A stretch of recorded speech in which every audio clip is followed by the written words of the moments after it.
Today we will discuss about isomerism in coordination compound, BSc second year in inorganic chemistry, coordination compounds.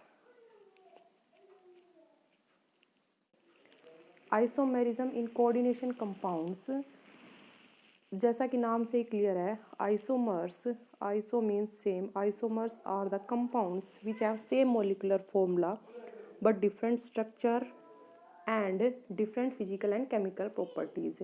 Means जिसमें molecular formula same हो लेकिन structure different है और physical and chemical properties different हो। तो due to difference in their structure the isomers have different properties. This phenomena is called isomerism. Isomers can be classified into two categories. आइसोमर्स दो तरह के होते हैं, एक structural isomer and stereoisomers. Isomerism in coordination compounds,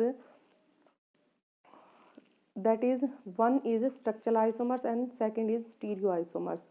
उसके बाद structural isomers भी क्लासिफाइड होते हैं, ionisation isomerism, hydrate isomerism, coordination isomerism, linkage isomerism and coordination position isomerism, polymerisation isomerism. And stereoisomerism can be classified into two categories, that is geometrical isomerism and optical isomerism. In this video we will discuss about the structural isomers that can be classified into different categories. That is first structural isomers होते क्या हैं। तो structural isomers जैसा कि नाम से ही clear है कि जिनका स्ट्रक्चर सेम हो, the isomers which have same molecular formula but different structural arrangement of atoms or group of atoms around the central metal ion are called structural isomers. These are discussed below. First is ionization isomers. Ionization isomers are the compounds which have same molecular formula but give different ions in solution. For example हम कोई भी एक compound ले लेंगे, coordination compounds, जैसे कि हमने ले लिया CONH3 BrSO4। There are two isomers of compound of the formula, that is the compound CONH3 BrSO4। इसमें जो एक कंपाउंड होगा वो रेड वॉयलेट इन कलर होगा और जो दूसरा कंपाउंड होगा वो रेड इन कलर होगा। जो फर्स्ट कंपाउंड है जो रेड वायलेट कलर होगा वो एक पीपीटी फॉर्म करेगा विद बेरियम क्लोराइड के साथ, indicating that sulphate ion is outside the coordination sphere. उसके बाद जो सेकंड वन होगा which is red in colour और वो क्या करेगा, पीपीटी फॉर्म करेगा। पीपीटी फॉर्म नहीं करेगा BaCl2 के साथ but form A PPT of AgBr with silver nitrate, indicate that bromide ion is coordination sphere. हमने दो लिए, एक तरफ हमने लिया CONH3 BrSO4 that is pentaammine bromo cobalt 3 sulphate, that is red violet in colour. इनका मोड ऑफ आयनाइजेशन क्या होगा, ये किस तरह से टूटेगा, ये CONH3 Br2 positive and SO4 2 negative, that is sulphate ion is present outside the coordination sphere and this gives the test of SO4 2 negative ions.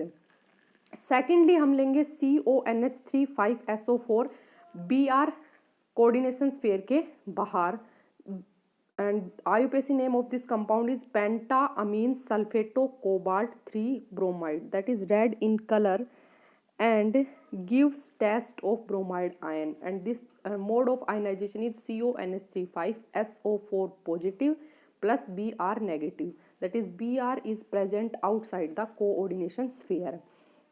तो ये तो एग्जाम्पल हो गया CONH3 BrSO4। ऐसे बहुत से एग्जाम्पल हो सकते हैं जो इस तरह के आइसोमेरिज्म शो करते हैं। For example PTNH34Cl2 Br2 and PTNH34 Br2 Cl2।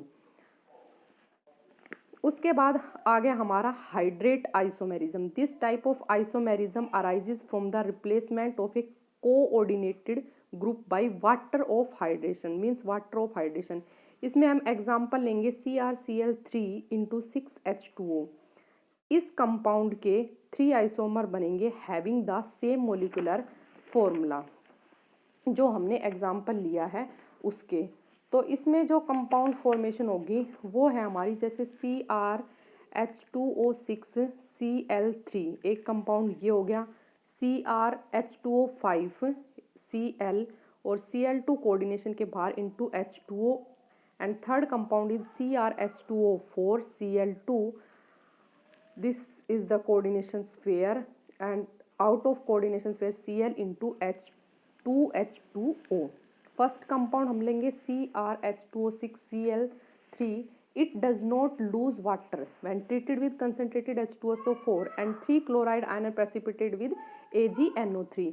Means जब ये कंपाउंड लेंगे तो ये वाटर लूज नहीं करेगा जब इसको कंसनट्रेटेड H2SO4 के साथ ट्रीट करवाएंगे, और ये 3 क्लोराइड आयन प्रेसिपिटेट करेगा with AgNO3. And second compound जब लेंगे तो ये क्या करेगा, एक वाटर लूज करेगा जब कंसनट्रेटेड H2SO4 के साथ ट्रीट करेगा, और 2 क्लोराइड आयन प्रेसिपिटेट होंगे विद AgNO3 सॉल्यूशन के साथ. उसके बाद थर्ड कंपाउंड में 2 वाटर मॉलिक्यूल लूज करेगा with treatment with H2SO4 and 1 chloride ion is precipitated with AgNO3. Other examples are COEN twice H2OCl into Cl2 and COEN twice Cl2 into Cl into H2O. This is the example of hydrate isomerism. अब हम बात करते हैं coordination isomerism. तो coordination isomerism क्या होता है? यह आइसोमेरिज्म उन कंपाउंड्स में पाया जाता है जिनमें बोथ कैटायनिक और एनायनिक कॉम्प्लेक्स कंटेन करते हैं, और ये अक्कर किसकी वजह से होता है? डिफरेंट डिस्ट्रीब्यूशन ऑफ लिगेंड्स की वजह से. मतलब जो डिस्ट्रीब्यूशन ऑफ लिगेंड्स होगा वो डिफरेंट होगा. तो फॉर एग्जांपल CONH3 6 और CrCN6 मीन्स हमारा जो एक है सेंट्रल मेटल एटम कोबाल्ट, उसके साथ जो लीगेंड है वो है अमोनिया, और एक सेंट्रल मेटल एटम है क्रोमियम जिसके साथ हमारा लीगेंड है साइनाइड. और इसमें अक्कर होगा एक क्रोमियम के साथ NH3 6 और कोबाल्ट के साथ CN6. This is the coordination isomerism. यह आइसोमेरिज्म उन कंपाउंड्स में भी पाया जाता है जिनमें कैटायनिक और एनायनिक कॉम्प्लेक्स में मेटल आयन सेम हो. जैसे हम इसका एग्जांपल लेंगे CrNH3 6 एंड CrCN6. मीन्स इसमें सेंट्रल मेटल एटम सेम है बट जो लिगेंड्स है वो डिफरेंट है. And CrNH3 4 CN2 and CrNH3 2 CN4. These are the example of coordination isomerism. Linkage isomerism. This type of isomerism is exhibited by the complex containing monodependent ligand having more than one donor atom. इसमें क्या होगी, दो तरह की possibility होगी जो mode of attachment होगी. जैसे हम लोग एक एग्जांपल ले सकते हैं NO2 नेगेटिव आयन का. इसमें क्या करेगा, nitrogen atom as well as oxygen atom can donate their lone pair. This give rise to isomerism.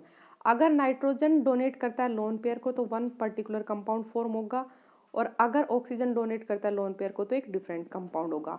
हालांकि इनके मॉलिक्यूलर फॉर्मूला सेम होते हैं. अगर बॉन्डिंग थ्रू नाइट्रोजन हो रही है तो लिगेंड को हम लोग नाम देंगे नाइट्रो, और अगर ऑक्सीजन के थ्रू हो रही है तो हम लोग नाम देंगे nitrito. NO2 negative nitro, ONO nitrito. 2 different pentamine cobalt chloride each containing the NO2 group in complex ion have been prepared. These are as, जैसे एक एग्जांपल हमने ले लिया CONH3 5 NO2 and Cl2, that is pentamine nitro cobalt 3 chloride. और दूसरा example हमने ले लिया CONH3 5 ONO जिसमें ऑक्सीजन के थ्रू बॉन्डिंग हो रही है, तो वो हो गया pentaammine nitrito cobalt 3 chloride. One compound is yellow in colour and other compound is red in colour. उसके बाद आता है हमारा coordination position isomerism. This type of isomerism is exhibited by the bridged complex. इसमें ब्रिज कॉम्प्लेक्स होगा and result from different placement of ligands. For example हमने ये example ले लिया, इसमें अलग अलग तरह के कंपाउंड फॉर्म हो रहे हैं. जैसे कि NH3 4 हमारा जो क्या है, ये लिगेंड है. कोबाल्ट हमारा सेंट्रल मेटल एटम है, OH के थ्रू इनकी बॉन्डिंग हो रही है. एंड NH3 twice Cl2 और कोऑर्डिनेशन स्फीयर के बाहर हमारा है sulphate ion. And coordination position isomerism exhibits in ClNH3 thrice. वही कोबाल्ट एटम है और इसमें वही अमोनिया लिगेंड है और क्लोरीन लिगेंड है. In the two isomer the ligands amine and chloro are differently placed relative to the 2 cobalt atom, and this type of isomerism is known as coordination position isomerism. तो इसको हम क्या नाम देंगे, coordination position isomerism. उसके बाद 6 point आता है polymerisation isomerism. It is use to denote compounds having empirical formula but different molecular formula. For example, the compound PTNH3 twice Cl2 and PTNH4 4 PtCl4 means इसमें इम्पेरिकल फॉर्मूला तो same होता है, लेकिन ये it is use to denote compound having empirical formula but different molecular formula. मतलब empirical formula same होगा but their molecular weights are different. These are regarded as polymerisation isomers. So these are the isomerism in coordination compound, and we will discuss in this chapter the structural isomerism and their types.